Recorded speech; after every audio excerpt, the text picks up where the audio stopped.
So hello students, very good morning to all of you out there.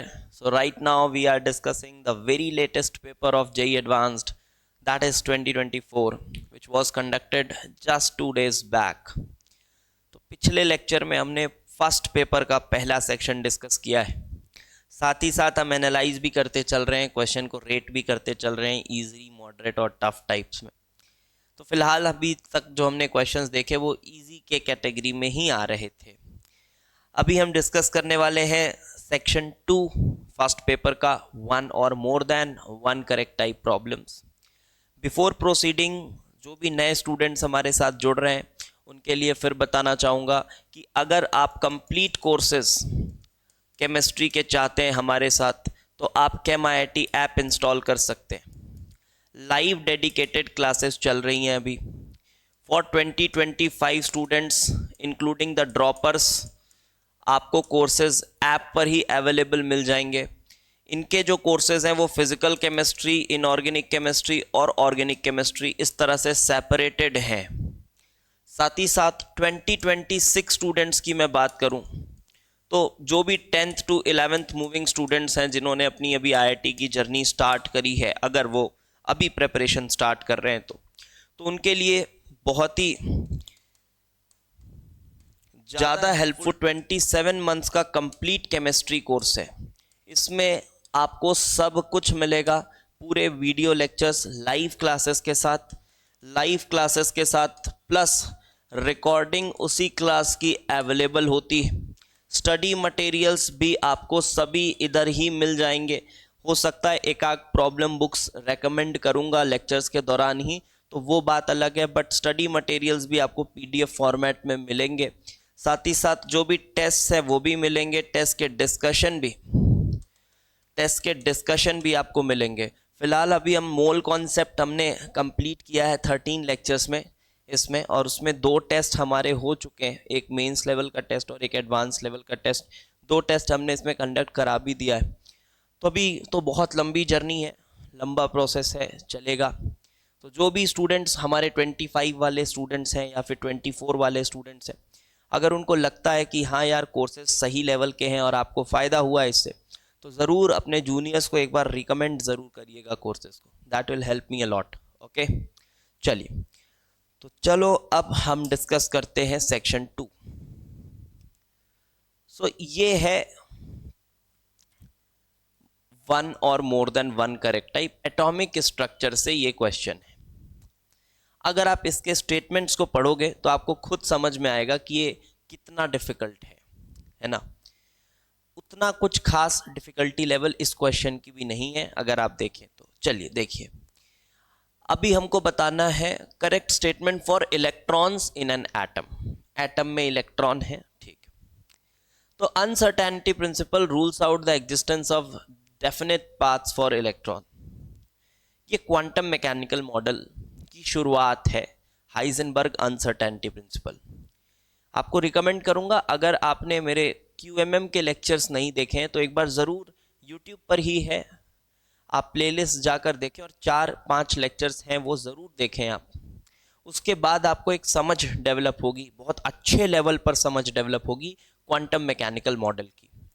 तो हम तो expect करते हैं कि QMM से कोई अच्छा टफ सवाल आए, बट ये बहुत ही बेसिक सा एक स्टेटमेंट है जो कि ऑलमोस्ट सभी को पता होता है कि अनसर्टेनिटी प्रिंसिपल या जो क्वांटम मैकेनिकल मॉडल है उसके अनुसार कोई डेफिनेट पाथ है ही नहीं।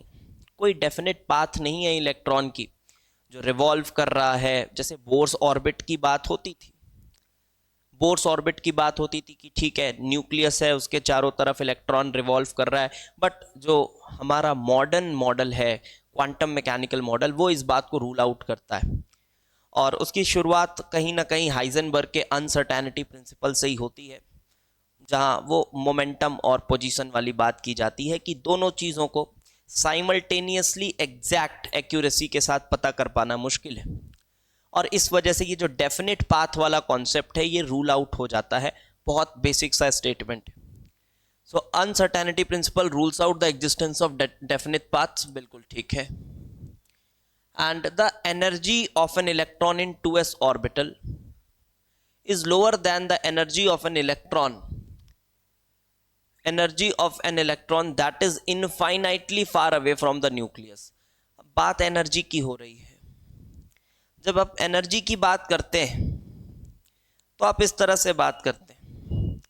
जब आप एनर्जी की बात करते हैं ना, तो आप इस तरह से ही बात करते हैं कि यार जिस तरह से हम न्यूक्लियस से दूर जाते जाते हैं, as we move away from the nucleus, तो जो एनर्जी है वो बढ़ने लग जाती है। वो एनर्जी जो है वो बढ़ने लग जाती है। ठीक है, एनर्जी बढ़ने लग जाती है। आपने ये फॉर्मूला भी पढ़ा होगा, बोर्स के पोस्टुलेट के अनुसार इसको डिराइव किया गया है, दैट इज ई एन। तो E n is equal to -13.6 electron volt per atom by n square, where n is the number of shells. ये 2s ऑर्बिटल की बात करी गई है। तो ये भी बहुत आसान सी बात है। जब आप इलेक्ट्रॉनिक कॉन्फ़िगरेशन भी लिखते हो तो आपको पता है कि आप ऑफबाउस प्रिंसिपल के हिसाब से इंक्रीजिंग एनर्जी वाले ऑर्बिटल्स में इलेक्ट्रॉन्स फिल करते चलते हो। तो 2s ऑर्बिटल की बात करी जाए, उसके बाद 2p ऑर्बिटल आएगा, फिर 3s ऑर्बिटल आएगा एंड सो ऑन। तो आप देखो जैसे जैसे आप, अगर ये 2-3 की बात करी जाए, अगर इस 2-3 की बात करी जाए और उसको शेल की तरह सोचा जाए, बट एक्चुअल में ये शेल नहीं है। वो तो समझाने के लिए बात करी जाती है ना। क्या है वो कुछ ढंग से पता नहीं है हमको, क्योंकि ये क्वांटम मैकेनिकल मॉडल का ही, ये क्वांटम मैकेनिकल मॉडल की ही देन है, ये ऑर्बिटल और ये सब बातें। तो अगर बहुत ढंग से बोला जाए तो ये 2-3 ये कोई शेल तो नहीं है। वो बोलने के लिए नाम दे दिया गया है उसको कि शेल है, फिर सब शेल है, लेकिन उस तरह से हम इमेजिन नहीं करते इसको। हो सकता है कि आप लोगों ने इस तरह से पढ़ा हो कि ये शेल है, सब शेल है, तो उसको इमेजिन भी कर रहे हो आप साथ में। लेकिन अगर आप मेरे QMM के लेक्चर्स देखोगे तो उसमें आपको मैंने ये सब बहुत अच्छे से समझाया है कि आप एक एटम को क्वांटम मैकेनिकल मॉडल के बेसिस पर इमेजिन नहीं कर सकते। आप एक ऑर्बिटल को अलग से पढ़ जरूर सकते हो, बट पूरे एटम को इमेजिन नहीं कर सकते। जैसे आप बोर्स मॉडल पढ़ते हो, आप एटम इमेजिन कर पाते हो, बट क्वांटम मॉडल के अनुसार आप एटम इमेजिन कर पाना बड़ा मुश्किल है, नहीं हो सकता। लेकिन फिर भी ये बात तो ठीक है, ये बात तो ठीक है कि जैसे जैसे आप फार्दर ऑर्बिटल्स में जाते हो वैसे वैसे एनर्जी तो बढ़ती है। तो ये स्टेटमेंट में कोई बुराई नहीं है कि 2s ऑर्बिटल में जो एनर्जी होगा वो कम होगा एक इनफाइनाइटली फार अवे वाले पार्टिकल से। ये बात तो ठीक है, तो इसमें कोई बुराई नहीं, करेक्ट है। फिर ये आ गया according to Bohr's model. According to Bohr's model अब बोल रहा है the most negative energy value for an electron is given by n is equals to 1 which corresponds to the most stable orbit। हाँ, जब इसने बोल दिया है बोर्स मॉडल के हिसाब से, तब आप ऑर्बिट को ऑर्बिट की तरह इमेजिन कर सकते हो, कोई बुराई नहीं है, आप इमेजिन तो कर सकते हो।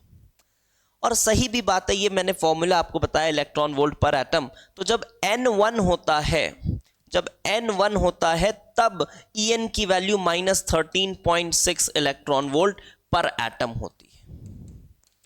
-13.6 इलेक्ट्रॉन वोल्ट पर एटम होती है, which is the most negative value. And most negative के साथ साथ this is the most stable orbit as well, this is the most stable orbit as well. Okay, so क्या ये सही statement है? बिल्कुल ठीक है, इसमें कोई बुराई नहीं। अब ये बोल रहा है according to the Bohr's model, फिर से बोर्स मॉडल की बात हो रही है, the magnitude of the velocity of electron increases with increase in the values of n। अब देखो, अगर आपको मैं एक जुगाड़ बताऊं तो बहुत रेयर ऐसा होता है more than one correct type problem में कि ABCD चारों आंसर रहे। खैर इस तरह से करना नहीं होता क्वेश्चंस, बट मैं आपको बता रहा हूं ABCD चारों आंसर्स रहना ये बड़ा कम होता है, क्योंकि फिर बच्चा कुछ भी करे कुछ ना कुछ पार्शियल मार्क्स तो लेकर ही जाएगा और नेगेटिव मार्किंग की पॉसिबिलिटी खत्म हो जाती है। तो जब 3 ऑप्शन सही हो जाए करे ना, तो थोड़ा सावधान हो जाए करिए चौथे ऑप्शन में। ठीक है, अगर 3 ऑप्शन आपके एकदम आप डैम श्योर हैं कि ये तो सही ही है, तो थोड़ा चौथे ऑप्शन में थोड़ा केयरफुली काम किया करिए, बस ये बताना चाह रहा हूं मैं। हो सकता है चौथा भी सही हो जाए, ऐसी बात नहीं है, बट संभावनाएं थोड़ी कम होती।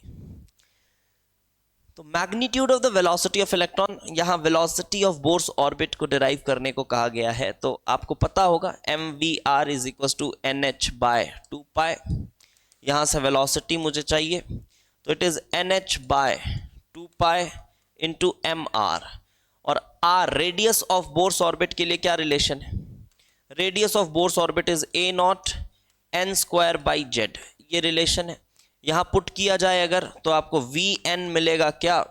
nh/2π m into are a0 n²/z, कुछ इस तरह से।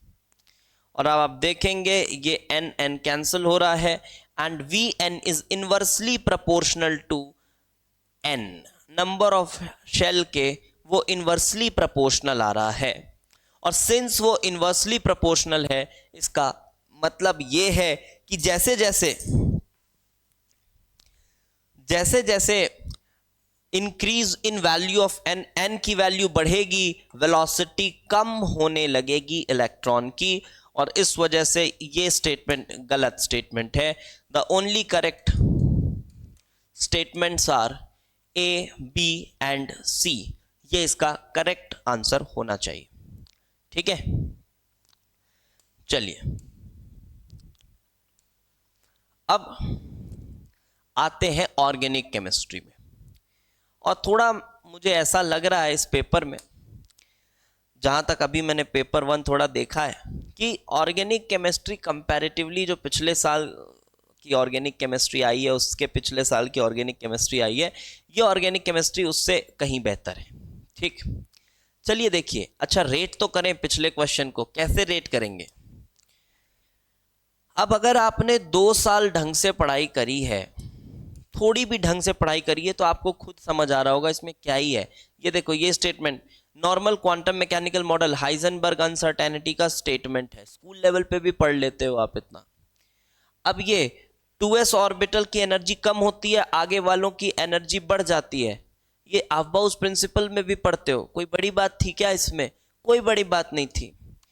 ये most negative En is equal to -13.6/n², ये फॉर्मूला आप मॉडर्न फिजिक्स में पढ़ते हो, एटॉमिक स्ट्रक्चर में पढ़ते हो, बोर हो जाते हो पढ़ पढ़ के, इतनी बार पढ़ लेते हो, तो इसमें भी कोई बड़ी बात नहीं थी। और ये velocity mvr is equal to nh/2π, Bohr's orbit पे तो कुछ भी सवाल आ जाए वो आसानी होता है, तो ये स्टेटमेंट भी गलत था। इस हिसाब से इसको भी हम ऑब्वियसली इजी ही रेट करेंगे। तो आप देखिए, अभी शुरुआत के जो 5 क्वेश्चन है, पांचों के 5 इजी कैटेगरी में आ रहे हैं, पांचों के 5 इजी कैटेगरी में आ रहे हैं। बट हाँ, ये बात मैं मानता हूं कि एग्जाम के प्रेशर में अगर आप इनको सही करके उठ रहे हो ना, तो आपने कुछ ढंग का काम किया है। एग्जाम के प्रेशर में वो सही करना, कोई भी इजी से इजी सवाल भी अगर आप सही कर रहे हो तो ठीक है, आपको क्रेडिट जाता है। चलो आते हैं अगले क्वेश्चन में, ऑर्गेनिक केमिस्ट्री का ये सवाल। रिएक्शन ऑफ आइसोप्रोपाइल बेंजीन, फिर वही क्यूमीन, पता नहीं ये थकते नहीं है क्यूमीन बार बार पूछ के। ऑक्सीजन के साथ ट्रीट किया गया, फिर हाइड्रोलिसिस की जाती है, फिनॉल का प्रिपरेशन, बड़ा फंडामेंटल, एंड प्रोडक्ट पी। चलिए देखते हैं तो क्या हुआ है। तो यहां पर कुछ ऐसे चलेगी चीज कि वी हैव आइसोप्रोपाइल बेंजीन, ये रिएक्शन तो सबको पता है। We have isopropyl benzene, aerial oxidation करोगे रेडिकल इनिशिएटर के साथ, तो ऑक्सी लिंकेज डेवलप होता है COOH, दिस एंड दिस। और जब आप इसकी हाइड्रोलिसिस करते हो, रीअरेंजमेंट रिएक्शन होता है, और इस तरह से फिनॉल बनता है और एसीटोन बनता है। ये मेरे को लगता है ये एक रिवाज है कि हर साल पेपर में आना ही है, ये रिएक्शन तो दिख ही जाता है कहीं ना कहीं। तो चलो, लेकिन अच्छी बात ये है कि ये बस शुरुआत है क्वेश्चन की, इसमें कुछ खास बात है नहीं। तो P आपका एसीटोन है। अब P का रिएक्शन किया गया 3 इक्विवेलेंट्स क्लोरीन के साथ और Q मिला है, तो क्लोरीन के साथ ये रिएक्ट कैसे करेगा, बात आती है ये। तो याद करो, मैंने आपको ये बात लेक्चर्स के दौरान बहुत बार बताई है कि ये तो ठीक है पोलराइज होगा, ये पोलराइज होगा, इंड्यूस पोलैरिटी एक्वायर करेगा, और ये है आपका कीटोन। कभी भी एल्डिहाइड और कीटोन को अगर एज अ न्यूक्लियोफाइल एक्ट करना है, अगर उन्हें एज अ न्यूक्लियोफाइल एक्ट करना है, तो हमेशा उनका जो इनोलिक फॉर्म है वो एज अ न्यूक्लियोफाइल अटैक करता है। तो यहां पर भी वैसा ही होगा। अगर आप देखें तो इसका जो इनोलिक फॉर्म होगा, इस तरह से अगर आप देखें, ये इसका इनोलिक फॉर्म होगा। अब ये इनोलिक फॉर्म ना कार्बन के थ्रू अप्रोच करेगा लाइक दिस, ये अटैक और ये निकालेगा, और इसके थ्रू आप देख पा रहे हैं you have got CH3C double bond O CH2Cl, और इसी चीज को आप 3 टाइम्स रिपीट कर सकते हैं, 2 टाइम्स और यही काम कर सकते हैं। तो ये जो 2 हाइड्रोजन है ये भी रिप्लेस हो जाएंगे क्लोरीन के साथ, तो you will get CH3CO CCl3। ये आपका कंपाउंड मिल रहा है आपको, and this has been given the designation Q। तो ये Q है। Then treatment of Q with a base produces compound R and a calcium salt S। ठीक है, बेस के साथ इसको ट्रीट किया जाए, कैल्शियम हाइड्रोक्साइड के साथ ट्रीट किया जाए, क्या होगा CH3C double bond O CCl3। जैसे ही आप इसको बेस के साथ ट्रीट करोगे, अब देखो क्या मिलेगा, calcium hydroxide is a base, तो ये मारेगा इधर अटैक, और अब ये ग्रुप लीव करेगा बिकॉज ये बेटर लीविंग ग्रुप है, और जैसे ही ये ग्रुप लीव करेगा you will get CH3C double bond O, ये OH हो जाएगा आपका, ये OH हो जाएगा, प्लस ये हो गया CCl3 माइनस। अब ये कार्बोक्सिलिक एसिड है तो ये H प्लस को ये CCl3 माइनस एक्वायर करेगा, और ये सोडियम सॉल्ट बन जाएगा एसिटिक एसिड का, C double bond O minus Na plus, ये सोडियम सॉल्ट एसिटिक एसिड का बन गया, and here you have CHCl3 which is chloroform.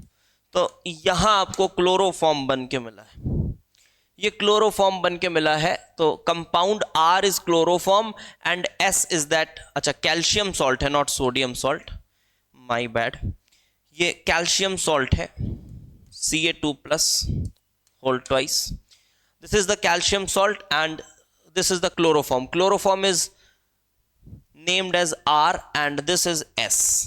चलो अच्छी बात है, यहां तक हम पहुंच गए, P समझ आ गया, Q समझ आ गया, R समझ आ गया, S समझ आ गया। अब आएंगे ऑप्शंस पे, reaction of P with R in presence of KOH followed by acidification gives this P with R। P क्या था, एसीटोन, R क्या था, क्लोरोफॉर्म। तो एसीटोन और क्लोरोफॉर्म का रिएक्शन है। हाँ, ये रिएक्शन अगर आपको नहीं भी पता है तो आप बहुत आराम से डिराइव कर सकते हैं, कोई बड़ी बात नहीं। Acetone and chloroform CHCl3 base के प्रेजेंस में, दैट इज KOH के प्रेजेंस में क्या होता है, इस बेस के प्रेजेंस में ये वाला जो H प्लस है ना, ये रिमूव हो जाता है, ये H प्लस रिमूव हो जाता है, CCl3 माइनस का फॉर्मेशन होता है, CCl3 माइनस, और ये CCl3 माइनस, ये एसिडिक हाइड्रोजन है, माइनस चार्ज डिस्ट्रीब्यूटेड है तीनों तरफ, तो एसिडिक हाइड्रोजन है वो रिमूव होता है, और ये माइनस अटैक करेगा, ये ओपन हो जाएगा। अब वापस ये CH3 को बाहर पुश तो नहीं करेगा, तो क्या बन रहा होगा देख रहे हो आप, CH3CO माइनस K प्लस रहा होगा एंड CH3, और साथ में इसमें लगा है CCl3, और फिर जब इसको आप H प्लस एसिडिफिकेशन भी बोला है ना, तो ये बन जाएगा आपके पास OH एंड CCl3। ये क्लोरीटोन है, मेडिकल पर्पसेस में यूज होता है, एनेस्थेटिक के तौर पे भी यूज होता है, anti bacterial anti fungal properties भी होती हैं इसके पास।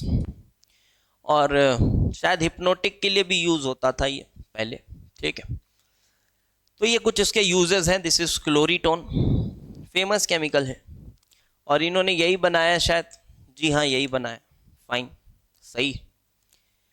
फिर reaction of R with O2 phosgene gas देता है। हाँ, ये तो बड़ा कॉमन क्वेश्चन है।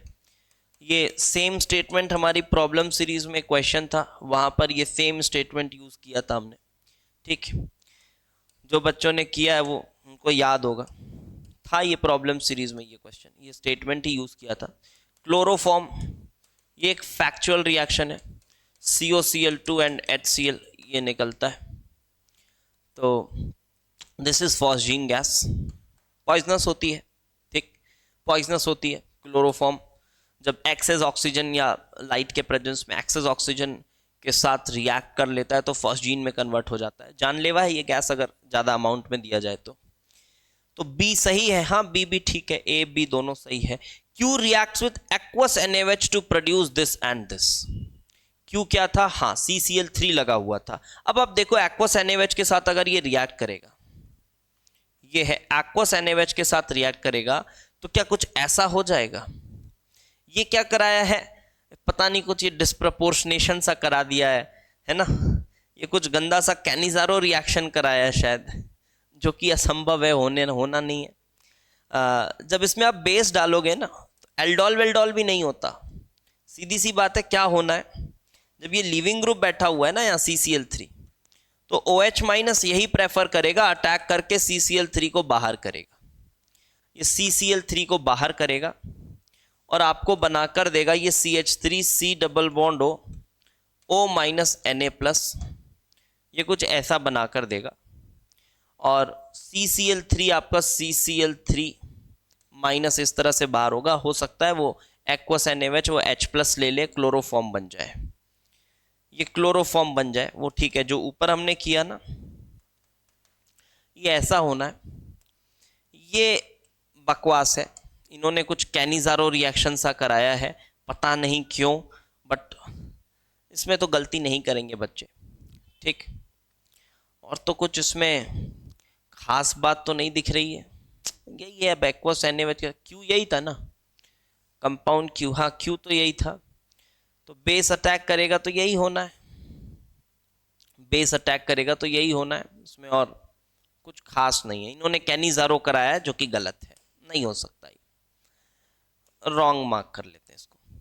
S on heating gives P, सही है क्या, S on heating gives P, हाँ बड़ा फेमस रिएक्शन है, dry distillation of calcium acetate. ये बहुत ही पहले के ज़माने में एसीटोन बनाने के लिए इस्तेमाल भी होता था इस रिएक्शन का, एसीटोन बनाने के लिए इस्तेमाल होता था इसका। जब ड्राई डिस्टिलेशन किया जाता है, हीट किया जाता है, मान लीजिए आप इसको, प्रैक्टिकल सेटअप थोड़ा अलग होता है बट हाँ हीट किया जाता है फिलहाल। तो जब हीट करते हैं तो कैल्शियम कार्बोनेट अलग से जम जाता है नीचे, और कैल्शियम कार्बोनेट के साथ आपको एसीटोन मिलता है COCH3 लाइक दिस, CH3COCH3 ऐसा, और कैल्शियम कार्बोनेट आप ऐसे जोड़ के घेरा लगा के हटा सकते हो। ऑल्दो ये फैक्चुअल रिएक्शन है, यहाँ एसीटोन फॉर्मेशन होता है, बहुत ही फेमस रिएक्शन है, ठीक है। तो कोई बुरी बात नहीं है इस रिएक्शन में। तो S on heating gives P, जी हाँ ये करेक्ट है। So the correct options are A, B and D, ये करेक्ट ऑप्शंस है A, B एंड D। तो कैसा था ये क्वेश्चन, रेट करा जाए, मॉडरेट बोल सकते हैं आप इसको, ठीक है। बहुत आसान नहीं बोलूंगा बिकॉज बहुत सारी बातें पूछी है, फॉस्जीन वाला रिएक्शन पूछा है, क्लोरीटोन इंट्रोड्यूस किया है, ऑल्दो मैकेनिज्म से समझ आ रहा है। फिर यहाँ पर भी थोड़ा सा मैकेनिज्म आपका चेक किया है कि आप अंधों की तरह कैनिजारो तो नहीं करा देते हो। फिर एक और फैक्चुअल रिएक्शन चेक किया है, तो बहुत सारी बातें चेक करी गई हैं। लेकिन अगर आप हर बातों को इंडिविजुअली देखो तो बातें तो ईजी हैं, लेकिन बहुत सारी बातों को एक साथ पूछा गया है, इस वजह से हम इस क्वेश्चन को मॉडरेट रेट कर सकते हैं। So this is a moderate question, ठीक। मतलब आप अगर एकदम गिरी से गिरी हालत में भी बैठे तो आप 2 नंबर तो इसमें उठा सकते हैं, ठीक। एक दो नंबर तो आप इसमें उठा सकते हैं, और उठाना तो 4 का 4 चाहिए, कुछ बहुत खास मुश्किल है नहीं, बट ठीक है हम इसको मॉडरेट रेट कर देते हैं। अब आ जाइए अगले क्वेश्चन पे, क्योंकि मैं एक एवरेज बच्चे के पॉइंट ऑफ व्यू से बता रहा हूं जिसने 2 साल ठीक ठीक प्रिपरेशन की है। अब आइए 7th question, the options in which at least 3 molecules. पहली बात ना, मैं हमेशा आपको कहता हूं, जो भी जूनियर स्टूडेंट्स देख रहे हैं, ये स्टेटमेंट जो रहता है इसको इग्नोर नहीं करने का कि अरे ऑक्टेट रूल फॉलो, ऐसा देख लिए फॉलो ऑक्टेट रूल देख लिए, फिर देख रहे हैं अरे ये तो नहीं करता, काट देते हैं, ऐसा वैसा, ये नहीं करना। पूरा पढ़ा करिए हमेशा क्वेश्चन को। At least 3 molecules follow octet rule, कम से कम 3 मॉलिक्यूल ऑक्टेट रूल फॉलो करने चाहिए। अब ऑक्टेट रूल क्या है, ये अपन फाउंडेशन में पढ़ाते हैं यार, 9th 10th क्लास के बच्चों को पढ़ाते हैं ऑक्टेट रूल, कोवेलेंट बॉन्ड बनाते समय। तो वही है जो 8 इलेक्ट्रॉन्स अगर कोवेलेंट बॉन्ड बनाने के बाद उसके पास है, या फिर अगर हाइड्रोजन है तो उसकी डुप्लेट। अब ऑक्टेट रूल की बात करी जाती है तो ये बोला जाता है कि यार ठीक है, ऑक्टेट रूल की बात करी जाती है ना, तो बात ऐसी करी जाती है कि 8 इलेक्ट्रॉन होने चाहिए, किसके केस में, ऑल अदर एटम्स। और जब हाइड्रोजन की बात करी जाती है, जब हाइड्रोजन कोवेलेंट बॉन्ड बनाता है तो वो 2 इलेक्ट्रॉन होना चाहिए, इसको ड्यूप्लेट बोलते हैं। अब आप अगर ऐसा बोलोगे कर सर कि सर ड्यूप्लेट रूल अलग है ना सर, सर ये तो ड्यूप्लेट है तो सर ड्यूप्लेट रूल तो अलग है, वो ऑक्टेट रूल थोड़ी ना होगा। अब मत करो ऐसी बातें, वो ऑक्टेट रूल के ही अंदर ये सब बातें आती हैं, इसको मान लो, ठीक है। ऑक्टेट रूल के अंदर ही ये सब बातें आती हैं, इसको मान लो, उसमें कोई विवाद नहीं है। मान लो अगर कहीं ऑप्शन में हाइड्रोजन है तो आप बोल रहे हो अरे वो ऑक्टेट रूल थोड़ी ना, वो तो डुप्लेट रूल है ना, ऐसी छोटी बातें मत करो। तो वो ऑक्टेट के अंदर ही मान लीजिए उसको भी। CO2 ऑक्टेट रूल फॉलो करता है, अरे बिल्कुल करता है, ये इस तरह का स्ट्रक्चर है, सभी के पास 8 इलेक्ट्रॉन होते हैं।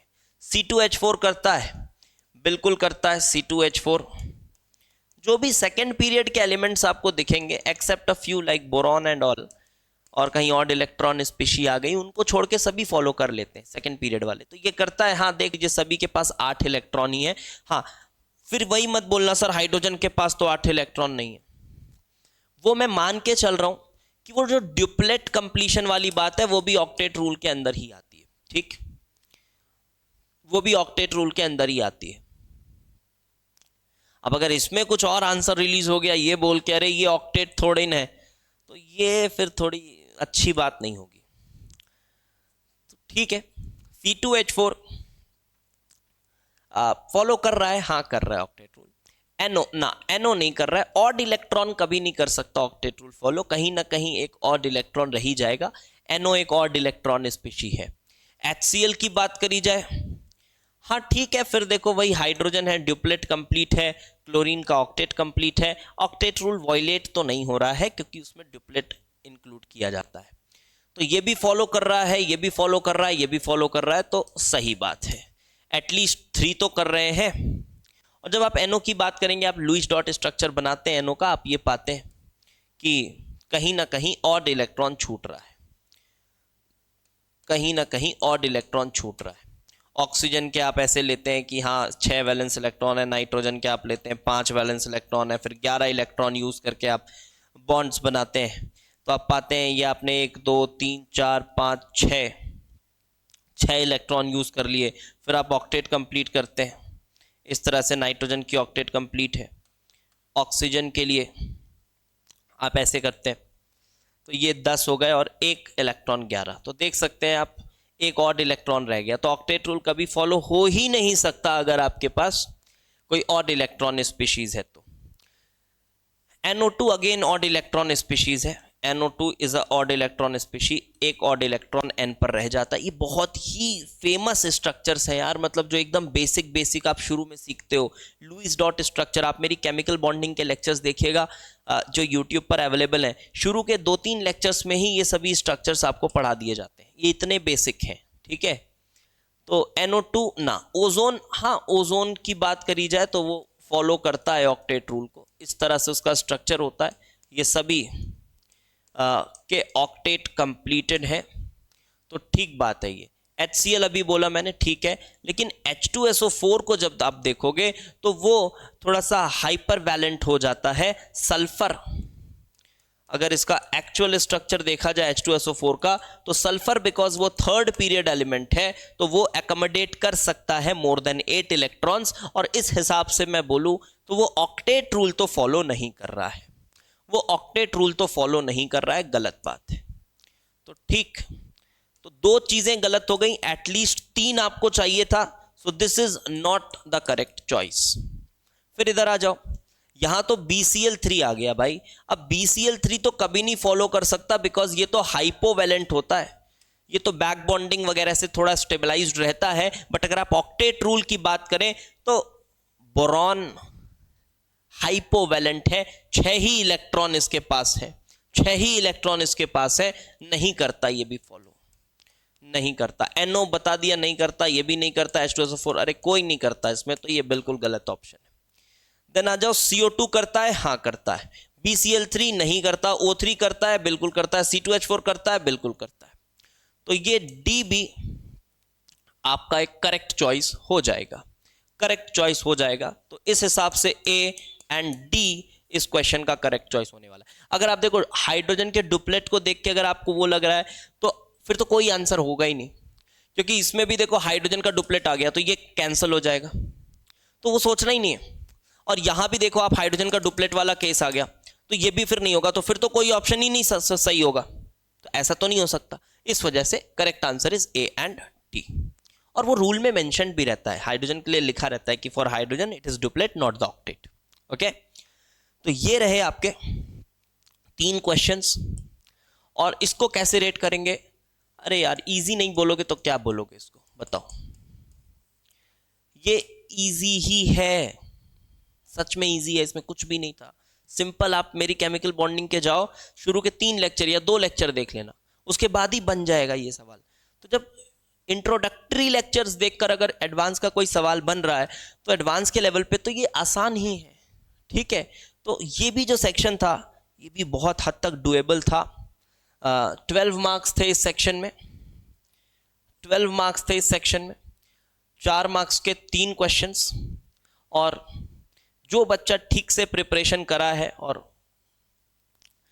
उसके इस सेक्शन में भी 12 आउट ऑफ 12 आने ही चाहिए थे। तो अभी तक जो 24 मार्क्स का पेपर हमने डिस्कस किया है उसमें पूरा 24 अचीवेबल था। आप बिल्कुल कोई बहाना नहीं दे सकते इसमें कि अरे यार ये कैलकुलेशन था या ऐसा था, ना तो कैलकुलेशन था ना ही कोई कॉन्सेप्चुअल डेप्थ थी, कुछ नहीं था, बेसिक बातें आपसे पूछी गई हैं। उम्मीद करता हूं आगे का जो सेक्शन होगा उसमें हमें 2-4 टफ प्रॉब्लम्स मिलेंगे, कुछ लेंदी प्रॉब्लम्स भी मिलेंगे, तो उस पर उस तरह से बात करेंगे। बट फिलहाल तो नहीं मिला है और आप सभी लोग अग्री करेंगे मेरे साथ। अगर आप डिसअग्री कर रहे हैं तो अपना जो पॉइंट है वो कमेंट सेक्शन पे छोड़ सकते हैं कि सर नहीं इसमें ये टफनेस था। तो मैं बहुत ही सही लेवल पे एनालाइज कर रहा हूँ चीज़ों को, ठीक है। ठीक है, फिर मिलते हैं आपके साथ। 3rd सेक्शन सॉल्व करेंगे, इंटीजर टाइप है शायद, क्या न्यूमेरिक है 3rd section? Yes correct, integer है, नॉन नेगेटिव इंटीजर। देखो और आसान कर दिया, नॉन नेगेटिव इंटीजर, वो डेसिमल वाली नहीं है कि correct up to 2 decimal places report करना है, उससे तो आसान ही है, नॉन नेगेटिव इंटीजर है ना। चलिए ठीक है, फिर मिलते हैं आपसे नेक्स्ट सेक्शन की वीडियो में, दैट इज सेक्शन 3।